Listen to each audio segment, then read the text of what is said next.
Matagumpay na naaresto ng Philippine National Police Anti-Kidnapping Group ang mga foreign national na sangkot sa kasong kidnap for ransom na naganap noong July 1, 2025 sa Metro Manila.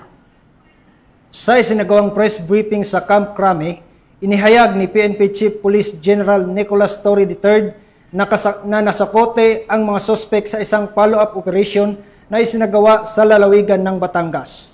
Bukod sa pagkakaaresto sa mga dayuhang suspek, na-recover din sa kanila ang mga sasakyang ginamit sa krimen na posibleng magsilbing mahalagang ebidensya sa isinagawang investigasyon. The Philippine National Police today is here to report the successful resolution of a kidnap for ransom case involving a foreign national who was abducted under the pretense of a vehicle transaction. The incident took place last July 1, 2025 in Metro Manila. And based on our investigation, it became clear that the kidnapping was premeditated and carried out by an organized group composed of both foreign and local individuals.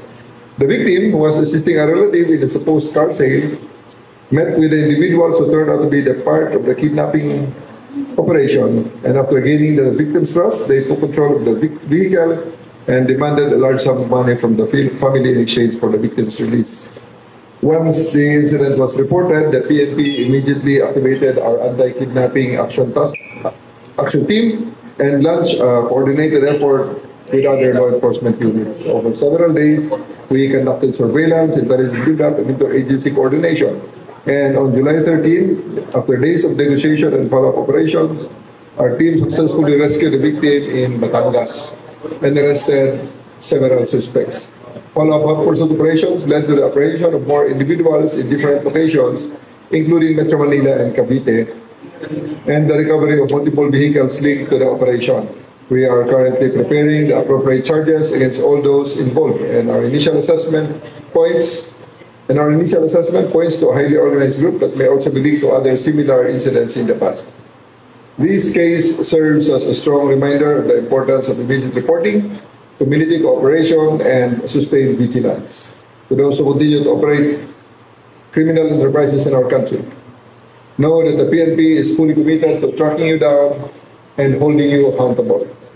To our law-abiding citizens and partners in the private sector, we thank you for your continued trust and support.